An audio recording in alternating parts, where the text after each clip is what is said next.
اب الیکشن میں جائیں گے تو مزید پاکستان کی انسٹیبلٹی کا راز بن سکتا ہے وہ. اس وقت ہمیں مستحکم فیصلے چاہیے, اس وقت ہمیں پاکستان کو سنبھالنے کے لیے فیصلے چاہیے, اور وہ کیئر ٹیکر گورنمنٹ کرنے کی قانونی ضابطے کے تحت, آئین کے ضابطے کے تحت وہ مجاز نہیں ہے, وہ پالیسی نہیں بنا سکتی, وہ کیئر ٹیکر ہے, وہ روزمرہ کے معاملات جو ہے نپٹا سکتی ہے. جبکہ یہاں پر پالیسی کمٹمنٹس کی ضرورت ہے انٹرنیشنل کریڈیٹرز کے ساتھ. ہمارے دوست ممالک کا بھی راستہ اس عمران خان نے روک دیا. ہم ان کے پاس گئے ہیں, ان کے ساتھ بات ہوئی ہے, لیکن اگر اور یہ خط جو معاشی ڈیتھ وارنٹ سائن کیا عمران خان نے پاکستان کا, اس میں سے میں آپ کو جب وہ چیزیں دکھاؤں گا تو آپ خود دنگ رہ جائیں کہ اس نے کس انداز سے پاکستان کا ہر راستہ بند کرنے کی کوشش کی ہے, اور یقینی بنایا ہے کہ کسی قسم کا جو ہے نا اس میں اپا نہ ہو سکے, اس میں کسی قسم کی ملم ہم نہ دے سکے. تو ان حالات میں ہم انشاءاللہ تعالیٰ پاکستان کی عوام کے ساتھ کھڑے ہیں. پاکستان مسلم لیگ نون کی تاریخ ہے, آپ نکال کے دیکھ لیں, پورے پاکستان کی تاریخ میں جب نون لیگ کی حکومت رہی ہے تو مہنگائی کم ہوئی ہے نسبتاً باقی حکومتوں کے دوران, اور تھوڑی سی کم نہیں ہوئی ہے, تقریباً آدھے سے زیادہ کم ہوئی ہے. یہ ہمارا ٹریڈ مارک ہے, یہ پاکستان مسلم لیگ نون کا معیشت کی مینجمنٹ کا شیوا ہے, اور اس پہ ہم سمجھتے ہیں کہ آنے کے 2 مہینے کے بعد ہی آپ کو اس کی پہلی جو شعائیں وہ نظر آنی شروع ہو گئی ہیں. وہ کیسے؟ یہ نہیں کہ یہ جو ماضی کا ہے, لیکن اگر آپ اوورآل انفلیشن کو دیکھیں تو یہ 9% سے جو تجاوز کر گیا تھا اکتوبر میں, یہ 1 لاکھ سے چڑھا, اور یہ چڑھتا چلا گیا جب تک کہ اسے پچھلے مہینے جب ہمیں حکومت ملی تو یہ تقریباً 13.4% تھا. تو ابھی اس مہینے کی جو 1 تاریخ کو آئی ہے وہ صرف 13.8% آئی, جس کو ہیڈ لائن انفلیشن کہتے ہیں, CPI. تو میں آپ کو یہ بتانا چاہتا ہوں کہ اوورآل جو مہنگائی کی شرح ہے اس کی ہم نے بریکیں کھینچی ہیں, اس کے پاؤں ہم نے پورا رکھا ہے, بریک, ہینڈ بریک بھی کھینچی ہے, گیئر بھی, ہر چیز ہم نے کوشش کی ہے کہ اس کو روکنے کی اور نظر آ رہا ہے کہ وہ تھوڑا آہستہ آہستہ اس میں رکاوٹ بن رہی ہے. اس میں ہم نے مینوفیکچررز کے ساتھ جا کے باتیں کی ہیں, ہم نے جو گھی کے مینوفیکچر ہیں, جو آٹا کے مینوفیکچر ہیں, جو چینی کے مینوفیکچر, تمام تر بازار میں جتنے بھی ہمارے اکنامک ایکٹرز ہیں ان کے ساتھ ایک نیگوشیشنز اختیار کی ہیں, جس کے تحت ہم نے ان کے اوپر باور کروائی ہے یہ بات کہ پاکستان کی اشد ضرورت ہے. یہ مینجمنٹ ہے, یہ دن رات ہم نے کوشش کی ہے, لیکن بین الاقوامی سطح پر جو چینجز آ رہی ہیں, یوکرین کی جو جنگ ہے اس میں ہمارا بس نہیں چلتا, ہم اس میں کچھ نہیں کر سکتے. تو اس میں آپ دیکھیں کہ انٹرنیشنل پرائسز جو 100 پہ ہوور کر رہی تھی برنٹ کی, وہ ابھی 125 پہ چل, یعنی 25% اس میں اضافہ ہو گیا. اور آپ نے دیکھا کہ نہ کرتے ہوئے جو انہوں نے اناؤنسمنٹس کی, ہم نے ہر کوشش کی کہ اس کو ہم, حالانکہ انہوں نے ایک منفی انداز سے کی تھی کہ اگلوں کو سبق سکھانے کے لیے کہ پاکستان کی تباہی مچے اور پاکستان کا سیاسی انتشار وہ کامیابی سے ہمکنار کر سکیں, انہوں نے اس ذہن سے یہ سبسڈیز جو ہیں دی تھی. ان کو پتا تھا کہ, اور یہ میں دکھاؤں گا یہ ڈیتھ وارنٹ میں انہوں نے کیا کیا, لیکن اس کے باوجود کیا ہوا کہ ہم نے وہ روکے رکھا, اور اس کو روکے ابھی بھی ہم اس کو بریکیں لگائی ہوئی ہیں کہ وہ نہ جائے آگے, وہ نہ جائے, اس لیے کہ ہم سمجھتے ہیں اس بات کو. اور جب یہ پہلے دن حکومت میں آئے تھے, بجلی بڑھا دیں, یہ آپ کو یاد دلوانا چاہتا ہوں میں, ٹیکس گیس کے سلیب بڑھا دیں, لوگوں کو 1.5 2 لاکھ روپے کا گیس کا بل آیا تھا, پھر انہوں نے وزیر بدلنے شروع کیے. تو میں آپ سے یہ کہنا چاہتا ہوں کہ ہم انتہائی مشکل وقت میں سے گزرے ہیں, ہم آپ کے ساتھ ہیں, امید کی کرنیں نظر آنی شروع ہو گئی ہیں. یقیناً جب ہم IMF میں جائیں گے آپ دیکھ سکتے ہیں اس کی ڈالر جو ہے وہ 202 تجاوز کر رہا تھا, اب وہ 198 پہ آ گیا. یہ وہ بریکیں ہیں اور کوششیں ہیں. اب آنے والے دنوں میں انٹرنیشنل سطح پر یورپین یونین جو ہے وہ یہ کہہ رہا ہے کہ ہم مزید روسی تیل ہی خریدیں گے, اور اس میں دباؤ جو ہے وہ جو باقی موجودہ تیل ہے اور ایندھن ہے یہ دنیا میں, اس کے اوپر وہ بھی پریشر آئے گا ڈیمانڈ کا. لیکن ساتھ ساتھ یہ بھی ہو رہا ہے کہ جو سپلائی ہے بین الاقوامی سطح پر تیل کی, اس کو جو ممالک تیل بناتے ہیں, جو تیل ایکسپورٹ کرنے والے ہیں, وہ بڑھا رہے ہیں. تو یہ نیا بیلنس جو ہے ابھی بتایا جا رہا ہے کہ تقریباً 100 پہ آ کے سیٹل کرے گا آنے والے دنوں میں. تو ظاہری بات ہے جب IMF کا پروگرام اور اس کے ذریعے سے جو اس نے ہمارا راستہ بند کیا عمران خان نے, تو اس میں جو دوست ممالک ہماری مدد کریں گے تو یہ راستہ جو ہے کچھ آسان ہونے کی امکانات بہت زیادہ ہیں, اور جو ہم مقامی سطح پر کر سکتے ہیں وہ ہم پوری کوشش کر رہے ہیں اس کو روکنے کی. سو آپ کو پر امید رہنا چاہیے. یقیناً یہ مشکل وقت ہے, ہم اس کے معذرت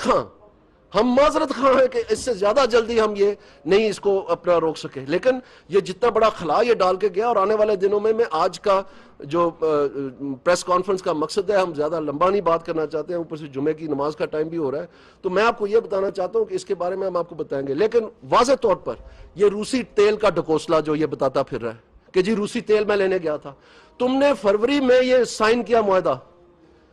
اور مارچ میں تمہارے خلاف نو کانفیڈنس موشن موو ہو گیا تھا. آپ مجھے بتائیں کہ آپ کون سے ہفتے میں کون سے مہینے میں یہ روسی تیل لا رہے تھے جبکہ اس کے پیٹرولیم منسٹری میں کوئی شواہد ہی نہیں ہے, ایک لیٹر تک نہیں ہے معاہدے کا. جو مسلم لیگ نون معاہدہ کر کے گئی تھی پائپ لائن کا وہ بھی تم نہیں آگے بڑھا سکے. اسی طرح سے تم نے باقی تمام بین الاقوامی سطح کے تعلقات تباہ کیے. تو عوام کو یہ چورن بیچنا بند کرو. جھوٹ اور فریب تمہارا شیوا ہے, جھوٹ اور فریب تمہارا ٹریڈ مارک بن گیا ہے. صرف یو ٹرن سے لوگ نہیں تمہیں جانتے, یہ تو ایک مخفف ہے, لیکن اصل حقیقت ہے کہ تم نے او جی ہم کٹا اور مرغی دے کے تو اکانومی چلائیں گے. میں ڈالر کی قیمت ٹی وی پہ دیکھتا ہوں, مجھے تو پتہ نہیں, میری بیوی نے بتایا مجھے کہ میں وزیر اعظم ہوں. کم از کم یہ ہے کہ ایک پورے ہوش و حواس اور پورے تجربے کے ساتھ ایک حکومت دن رات کام کر رہی ہے. اور انشاءاللہ تعالیٰ یہ جو تباہی مچی ہے پچھلے 3 ساڑھے 4 سال میں, اس میں سے ہم پاکستان کو نکالنے کا ہم نے عہد کیا ہوا ہے. وزیر اعظم صاحب اور ان کی کابینہ, تمام الائز, تمام پاکستان کی سیاسی جماعتیں ماسوا ایک فتنے کے, سب اس بات پہ تلے ہوئے ہیں کہ ہم نے پاکستان کی غریب عوام کو بچانا ہے, اس میں سے نکالنا ہے, اور انشاءاللہ تعالیٰ ایک مستحکم معیشت جو ہے اس کو قائم کرنے میں ہم کامیاب ہوں گے. تو یہ ہم آپ کے ساتھ آج بات کرنے آئے ہیں. مشکل وقت ضرور ہے, جو آپ کو مشکلات کا سامنا کرنا پڑا ہے. ہم دل خون کے آنسو ہو رہا ہے یہ دیکھ کے کہ ہمارے اس پاکستان کے ساتھ کیا خون کی ہولی کھیلی گئی ہے, اور ہم آپ کے ساتھ ہیں اس میں. اور انشاءاللہ تعالیٰ اس مشکل وقت میں آپ یہ تھوڑی سی برداشت پیدا کرنی پڑے گی, اور ہم آنے والے دنوں میں آپ کو میں نے جیسے بتایا ہے یہ معاملات سلجھانے کی طرف جا رہے ہیں, الجھنے کی طرف نہیں جا رہے. تو اسی کے ساتھ میں ریکویسٹ کروں گا اپنے بھائی زبیر صاحب سے کہ وہ اپنی بات آگے بڑھائیں. جی بسم اللہ الرحمن الرحیم. دانیال نے بڑے ڈیٹیل میں سب کچھ بتایا. میں اس کے علاوہ جو چیزیں رہ گئی ہیں وہ اس کی نشاندہی ضرور کرنا چاہوں گا, کیونکہ یہ ایک چیز شروع میں یہ بتا دوں کہ ایک تو یہ عمران خان اور اس کی حکومت نے ٹریپ لے کیا تھا, اور اس کی بالکل سیکوینس ہے. 28 فیبری کو, جس طرح دانیال نے بتایا کہ فیبری میں تو آپ نے آئی ایم ایف سے ایگریمنٹ سائن کیا تھا. 28 فیبری کو اس ایگریمنٹ کے تحت اینڈ آف دا منتھ آپ کو پیٹرولیم پرائسز کو انکریز کرنا تھا, اور اوگرا نے آپ کو سمری بھیجی 28 فیبری کو کہ پرائسز بڑھانے کے لیے. آپ نے کیا کیا؟ اور یہ وہ وقت ہے جب یوکرین رشیا کا کرائسس پیک کر رہا تھا اور انٹرنیشنل آئل پرائسز اوپر جانی شروع ہو گئی تھی. عمران خان نے 2 فیصلے کیے. ایک تو یہ کہ وہ سمری ریجیکٹ کر دی کہ پرائس نہیں بڑھاؤں گا. دوسرا یہ کیا کہ ڈیکریز کر دی, کمی کر دی, 10 روپے کم کر دیا پیٹرول پرائسز, جبکہ انٹرنیشنل مارکیٹ میں پرائسز بڑھ رہی تھیں. اور تمام انٹرنیشنل ایکسپرٹس کیا ایک عام فہم شخص بھی یہ سوچ سکتا تھا کہ انٹرنیشنل پرائسز بڑھیں گی. اور تیسرا فیصلہ جو کیا وہ سب سے خطرناک فیصلہ تھا, جس کو ہم کہتے ہیں کہ انہوں نے مائنز بچھا کے گئے ہیں. اور وہ فیصلہ تھا کہ اگلے 4 مہینے تک پیٹرول پرائسز بڑھائی نہیں جائیں گی. اگلے 4 مہینے یعنی کہ جون کے اینڈ تک ایک ایسا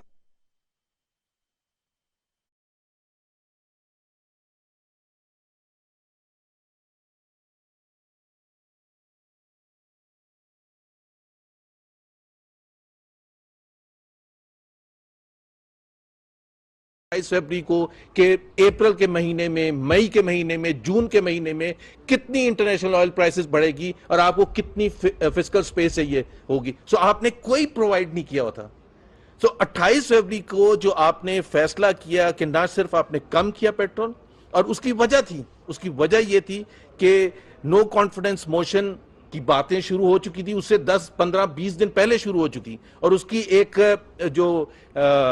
آپ فیکٹ ہے وہ آپ دیکھیں کہ 7 یا 8 مارچ کو نو کانفیڈنس موشن پیش بھی کر دی گئی تھی. سو وہ ساری تیاری ہو رہی تھی, اور ان کو پتا تھا کہ میں ہار جاؤں گا, ان کو پتا تھا کہ میں وزیر اعظم نہیں رہوں گا, ان کو پتا تھا کہ ایک دوسری حکومت آئے گی جو اس وقت کی اپوزیشن تھی, اور ان کے لیے یہ لینڈ مائنز بچھا کے جاؤں تاکہ وہ مشکل فیصلے نہ کر سکیں.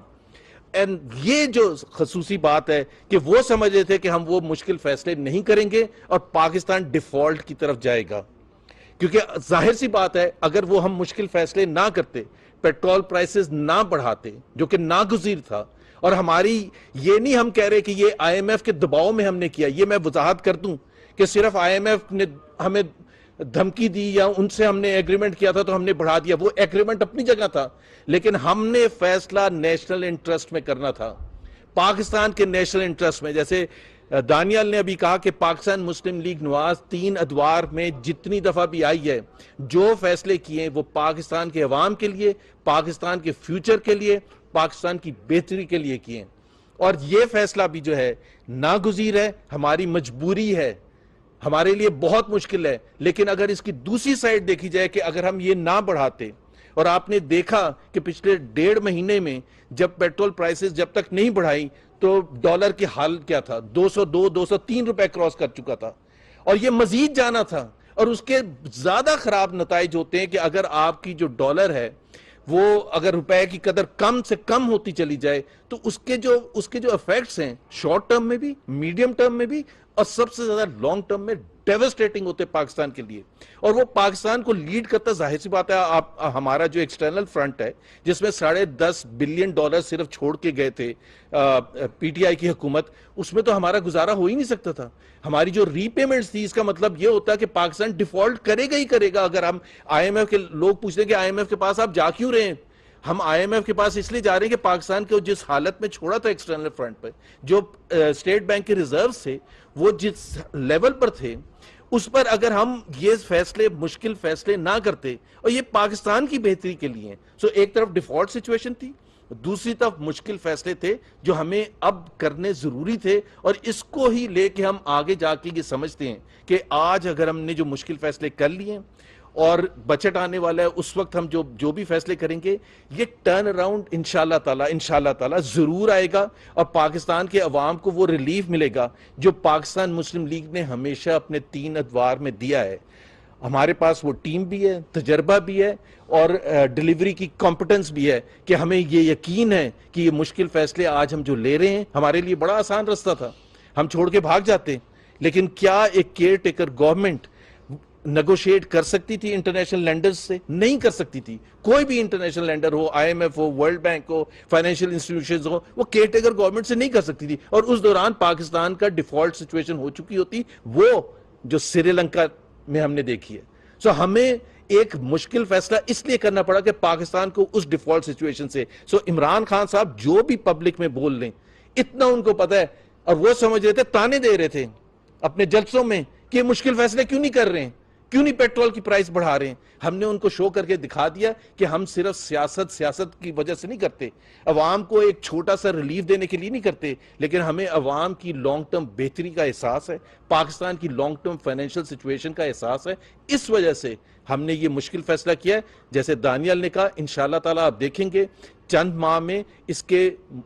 بہتر نتائج آنے شروع ہو جائیں گے, اور پھر ہماری جیسے جیسے ایکسٹرنل پوزیشن بہتر ہوتی چلی جائے گی, جیسے جیسے روپے پر دباؤ کم ہوتا چلا جائے گا, جیسے جیسے ٹریڈ ڈیفیسٹ اور فسکل ڈیفیسٹ کم ہوتے چلے جائیں گے, پاکستان کے عوام کے لیے وہ بینیفٹس آئیں گے جو 3.5-4 سال میں عمران خان نے تباہ کر کے چھوڑا تھا. اور وہ سمجھے تھے کہ وہ جہاں چھوڑ کے جا رہے ہیں, جس حالت میں چھوڑ کے جا رہے ہیں, ہمارے لیے وہ مشکل فیصلے لینے مشکل ہوں گے. اس وجہ سے پاکستان ڈیفالٹ ہوگا, اور عمران خان کھڑے ہو کے جلسوں میں کہے گا کہ دیکھا میں نے کہا تھا کہ پاکستان کو میں بہتر چلا سکتا ہوں, لیکن ہم نے شو کرا دیا کہ ہم پاکستان کو زیادہ بہتر چلا سکتے ہیں, ہم وہ مشکل فیصلے کر سکتے ہیں, اور اس کی پولیٹیکل کاسٹ جو ہے شارٹ ٹرم میں وہ برداشت کرنے کے لیے بھی تیار ہیں, پاکستان کے عوام کی بہتری کے لیے, پاکستان کے مستقبل کے لیے.